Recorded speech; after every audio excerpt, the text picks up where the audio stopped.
ሰላም ተማሪዎች እንደምን ቆያችሁ? እኔ ደህና ነኝ እግዚአብሔር ይመስገን። ከዚህ በፊት ግሎባል ትሬንድ ቻፕተር 3 ፓርት 1 አይተናል። በፓርት 1 ላይ ኢንተርናሽናል ኢኮኖሚካል ፖሊቲክስ ላይ ያለውን የተለያዩ ቲዮሪዎችን አይተናል። እነዛ እስከ 6 የመሳሰሉ ቲዮሪዎችን ተመልክተናል እና እነዚህን ቲዮሪዎች ካዩን በኋላ የተለያዩ ሀገራት በተለያዩ ጊዜ እንግዲህ የተለያየ የኢኮኖሚውን ሲስተም ይከተላሉ። ከነዛ የተለያየ ኢኮኖሚ ሲስተም ከሚከተሉት ውስጥ 3 ሀገራትን እናያለን።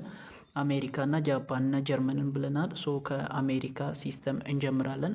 ለዩቲዩብ ቻናል ላይ አዲስ የሆናችሁ ተማሪዎች ሰብስክራይብ አድርጉ፣ ሼር አድርጉ። ብዙ ሰዎች ቪዲዮን አይተው ነገር ግን ሰብስክራይብ እያደረጉ አይደለም። እናንተ ልበቅኖች ይህን በማድረግ ከኔ ጋር ትሆናላችሁ ማለት ነው። ሰብስክራይብ እንዳደረጋችሁ ሆፕ አደርጋለሁ። የአሜሪካ የኢኮኖሚካል ሲስተሙ እንዴት ነው ካለን እንግዲህ አሜሪካውያን ካፒታሊዝም ናቸው። የሚከተሉት ርዕዮተ ዓለም ካፒታሊዝም ነው። ምን ማለት ነው?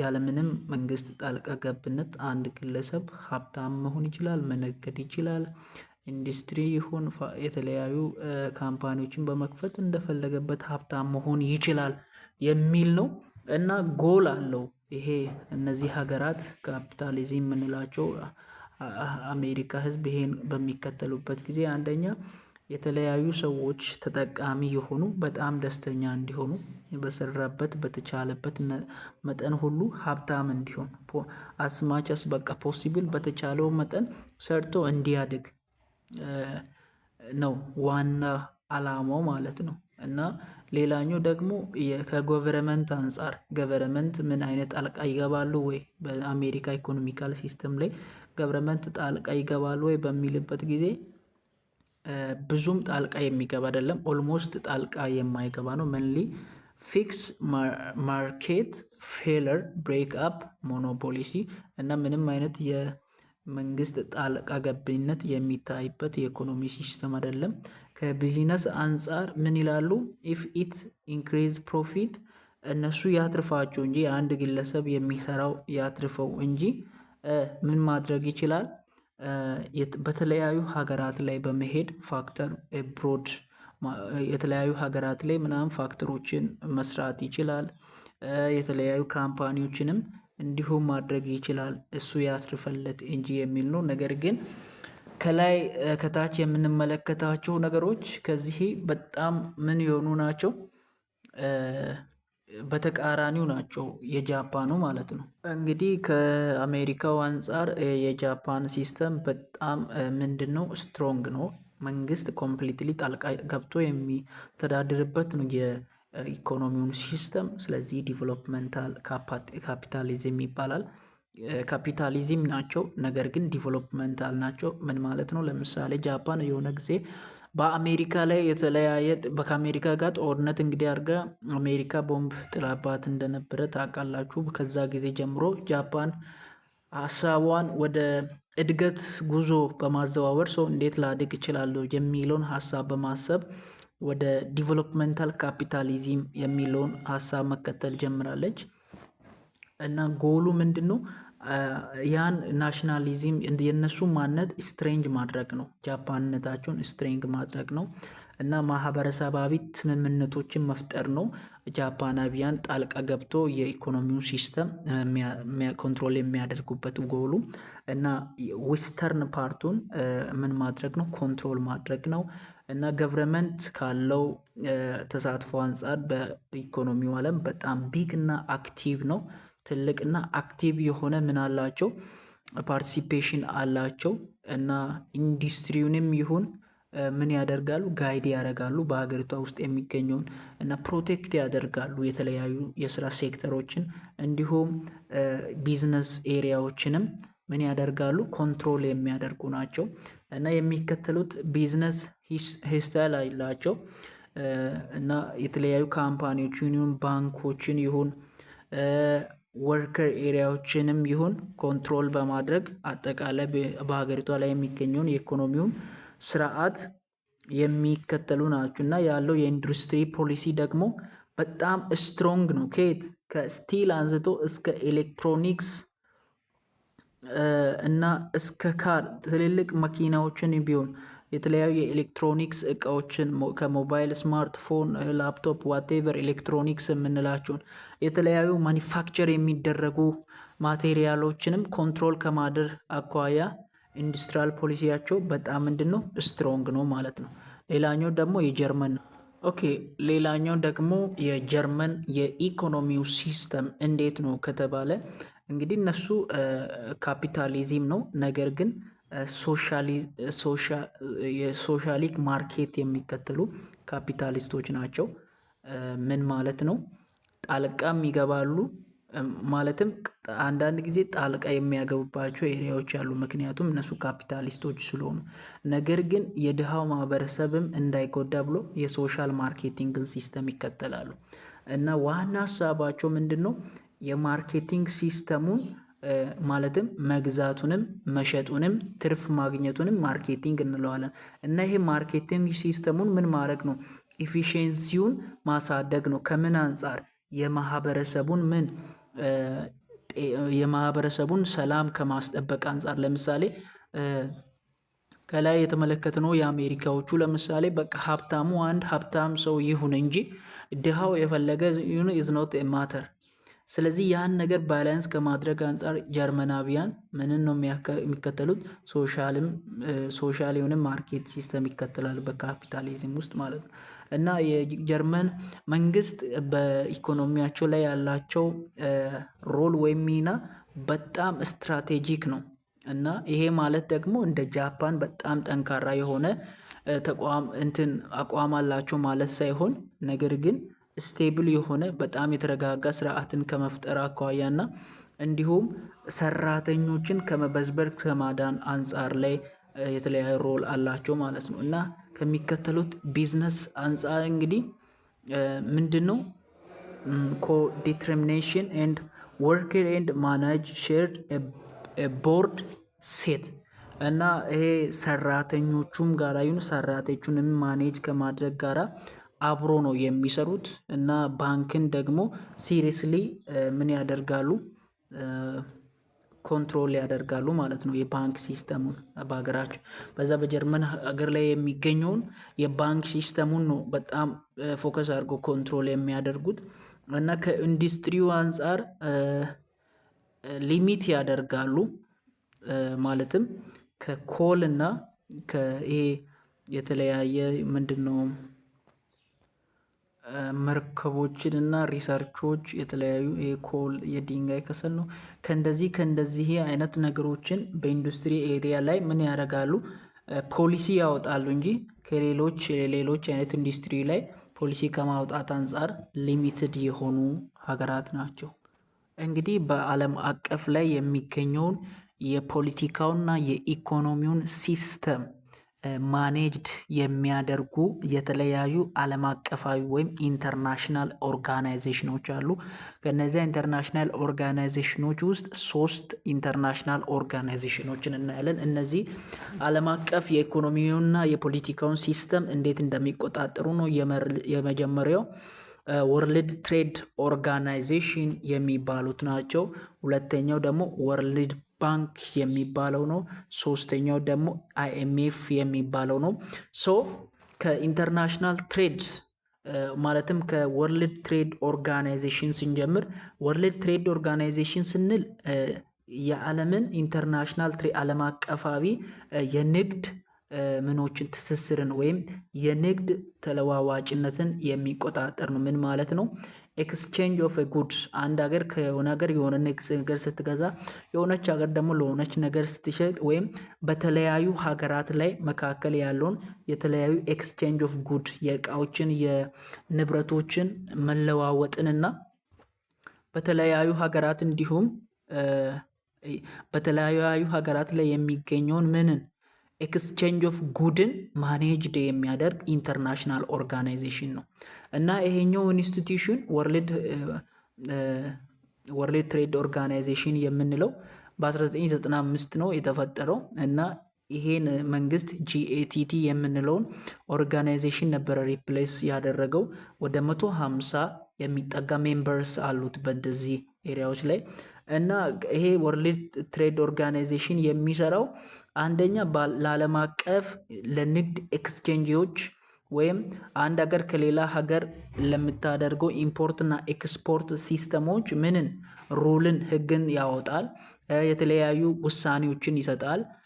ይሄን ኤሪያ ደግሞ በጣም የተቆጣጠሩት እንደ ዩናይትድ ስቴትስ እና እንደ ዩሮፒያን ዩኒየን እና እንደ ጃፓን ያሉ በጣም ኢንፍሉዌንስ አድርጓል ማለት ነው ይሄ ወርልድ ትሬድ ኦርጋናይዜሽኖች። እና ኔጌቲቭ ነገሩ ክሪቲሳይዝ የሚደረገው ዲቨሎፒንግ ሀገራት ስለዚህ ነገሮች ምን ይላሉ? ይሄ ወርልድ ትሬድ ኦርጋናይዜሽኖች የሀብታም ሀገሮችን ፍላጎት ብቻ የሚያስጠብቅ ነው እንጂ ዛት ማች ኢዝ ኖት ኢምፖርታንት ፎር ዲቨሎፕመንታል ካንትሪ ይላሉ።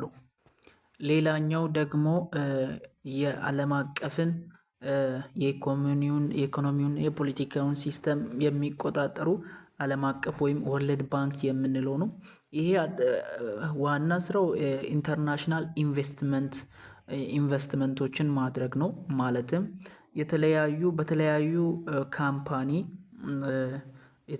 በተለያዩ ካምፓኒዎች በኩል የተለያዩ ፋክተሮችን ቦልድ አፕ ማድረግ ማለትም በተለያዩ ሀገራት ላይ እነዚህ ነገሮችን ይሰራሉ።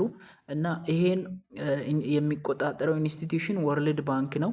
በ1945 ላይ ነው የተመሰረተው።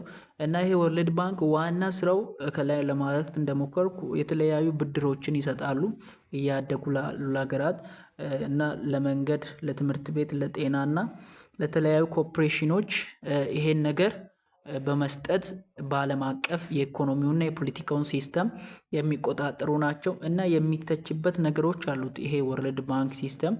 ምክንያቱም አፍሪካ ሀገራት ምናምን ከነሱ ገንዘብ እየተበደሩ ምናምን አንድ የሆነ ነገር ገንዘብ ይበደሩና ወደ ተለያየ ሪስክ ይገባሉ። ቀስ በቀስ የዛ የአፍሪካን መንግስት ምናምን ኮሎናይዝ ራሱ ወደ ማድረግ ሲስተም ሊመራ ይችላል ቀስ በቀስ። እና ኢንፍሉዌንስድ የሚደረገው በዩናይትድ ስቴትስ ነው። ዩናይትድ ስቴትስ ነው ኦልሞስት የወርልድ ባንክን ኮንትሮል የሚያደርገው።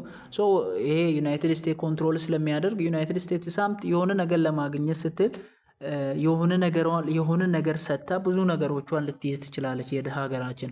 እና ይሄ እንደውም ዋን ሳይዝ ፊት ኦልስ ይባላል። የሆነ ነገር በመስጠት ዩናይትድ ስቴትስ የዛን ሀገር ብዙ ነገሮችን የምትይዝበት ወይ አለና እንደዚህ አይነት ሲስተምን የሚቆጣጠር ነው ወርልድ ባንክ። ሌላኛው ደግሞ ኢንተርናሽናል ኢኮኖሚካል ፖለቲክስ ሲስተሙን የሚቆጣጠሩት አይኤምኤፍ የሚባሉ ነው። አይኤምኤፍ ማለት ኢንተርናሽናል ሞኒተሪ ፈንድ የሚባለው ነው። ይሄ ዓለም አቀፍ የፋይናንሱን ሲስተም የሚቆጣጠር ነው። ማለትም እንደምታውቁት ገንዘብ ከአንድ ሀገር ወደ ሌላ ሀገር ምናምን ክሮስ አድርጎ ይሄዳል። ምናልባት ያ ገንዘብ በተለያየ ብድር የሆነ ሀገር ለሆነ ሀገር ኢንቨስት ስታደርግ በሆነ ወይ እና በዚህ በካሹ ራሱ እና በተለያየ መንገድ ምናምን ከአንድ ሀገር ወደ ሌላ ሀገራት ይሄዳል። እና ይሄ ዓለም አቀፍ ላይ ያለውን የገንዘቡን ሲስተም ማኔጅ የሚያደርግ ነው ይሄ አይኤምኤፍ የምንለው።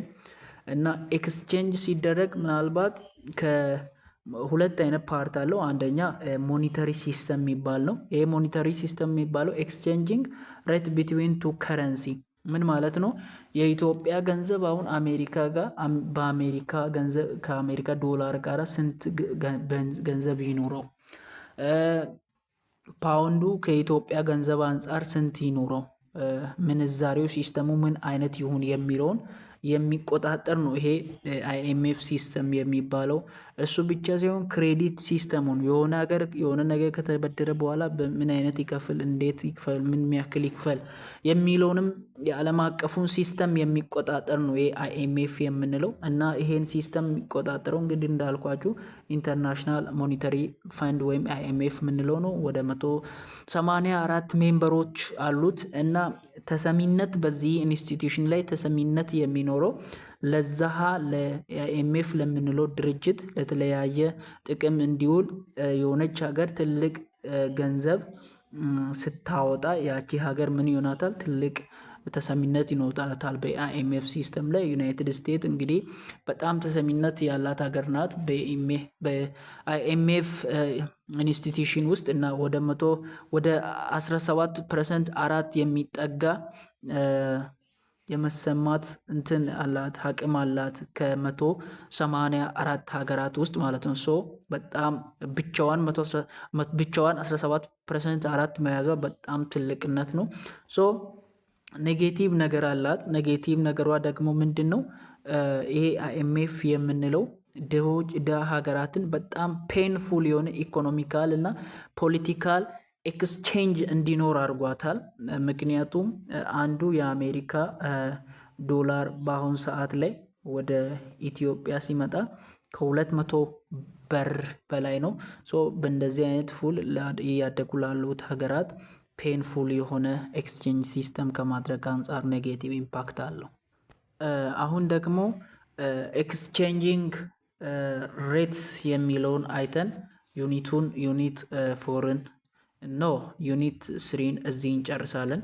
ኤክስቼንጂንግ ሬት ማለት የገንዘብ ዋጋ ማለት ነው። የኢትዮጵያ የገንዘብ ዋጋ ስንት ነው? የጃፓን የገንዘብ ዋጋ ስንት ነው የሚለው ኤክስቼንጂንግ ሬት ማለት አጠቃላይ የገንዘብ ዋጋ ማለት ነው። ምን ማለት ነው? ሃው ማች ዋን ከረንሲ ኢዝ ወርዝ ኢን አዘር ከረንሲ፣ የአንድ ሀገር ከረንሲ ወይም ገንዘብ በሌሎች ሀገራት ምን የሚያክል ዋጋ አለው የሚለው። ለምሳሌ አንድ የዩናይትድ ስቴትስ ዶላር በጃፓን ዘንድ ስንት ነው? 98 ምንድን ነው ጃፓኒስ ይን ነው ማለት ነው። ሶ የዩናይትድ ስቴትሱ ገንዘብ ምን ይሆናል? ይበልጣል። አንዱ ነው የ98ቱን የጃፓንን የሚቆጣጠረው። ስለዚህ ሁለት አይነት ሲስተም አለ። ምንን የኢትዮጵያ ገንዘብ ይሄ የሚያክል የዶላር መጠን ይኑረው፣ የኢትዮጵያ ገንዘብ ይሄ የሚያክል የጃፓን ገንዘብ መጠን ይኑረው ተብሎ የሚሰጥበት ሁለት ሲስተም አለ። የመጀመሪያው ፊክስድ ኤክስቼንጂንግ ሬት ሲባል፣ ሁለተኛው ፍሎቲንግ ኤክስቼንጂንግ ሬት ይባላል። ፊክስድ ኤክስቼንጂንግ ሬት ማለት ምን ማለት ነው? ገቨርንመንት ሲወስን ነው። ፊክስድ ነው። የሆነ መንግስት የኢትዮጵያ ገንዘብ ይሄን የሚያክል ይሁን፣ የአሜሪካ መንግስት ይሄን የሚያክል፣ የአሜሪካ መንግስት በጃፓኑ ዘንድ ይሄን የሚያክል መጠን ይኑረው ብሎ ዓለም አቀፉ ቅድም እንዳልኳችሁ አይኤምኤፍ የሚወስንበት ዘዴ ነው ማለት ነው። ለምሳሌ እንደ ዩናይትድ ስቴትስ ዶላር ባንክ ኦፍ ከረንሲ የዩናይትድ ስቴትስ ዶላሩ በሆነች ሀገር ላይ ይሄ የሚያክል ዋጋ ይኖር እያለ የሆነ አይኤምኤፍ ሲወስን ማለት ነው። በቃ አይኤምኤፍ ሲወስን ማለት ነው። እና ይሄ ስቴብል ነው። ምክንያቱም ገቨርንመንት ነው ይሄን ነገር ከረንሲውን እንትን የሚለው እና ነገር ግን ሜንቴን ለማድረግ በጣም ሃርድ ነው። ሌላኛው ደግሞ ፍሎቲንግ ኤክስቼንጅ ሬት የሚባለው የገንዘብ ምጣኔ ወይም የገንዘብ ዋጋው ይሄን የሚያክል ይሁን የሚባለው የሆነች ሀገር እያቀረበች ካለው ምርት አንጻርና ምርቱ እየተፈለገ ካለው ፍላጎት አንጻር ነው፣ ወይም ከማርኬት ሲስተም አንጻር ነው። ሳፕላይ ከመደረግና ዲማንድ እና ከፍላጎት ከሰዎች ፍላጎት እና ያን ፍላጎት ለመስጠት ሳፕላይ እየተደረገ ካለው ሲስተም አንጻር ነው ምኑ ቫሊዩ ዲሳይድ የሚደረገው ማለት ነው። ሶ እዚህ ጋር የመንግስት ጣልቃ ገብነት የለበትም። አንፕሬዲክቴብል ነው። የሆነ ታይም ላይ እንደዚህ ሊሆን ይችላል፣ የሆነ ታይም ላይ እንደዚህ ሊሆን ይችላል ተብሎ የሚወሰን አይደለም። ምክንያቱም የሆነ ጊዜ በጣም ሳፕላዩ በዝቶ የሆነ ጊዜ ዲማንዱ እንደዚህ ሊሆን ይችላል፣ የሆነ ጊዜ ዲማንድ አንሶ ሳፕላዩ ሊበዛ ይችላል። ሶ አንፕሬዲክቴብል ነው። ነገር ግን ሰልፍ ኮሬክቲንግ ወይን በሰልፍ ኮሬክቲንግ ወይ አፕላይ የሚሆን ነው። ሶ ዩኒት ፎር 3 ይሄን ይመስል ነበረ። በዩኒት 4 እንገናኛለን። መልካም ጊዜ። ቻው።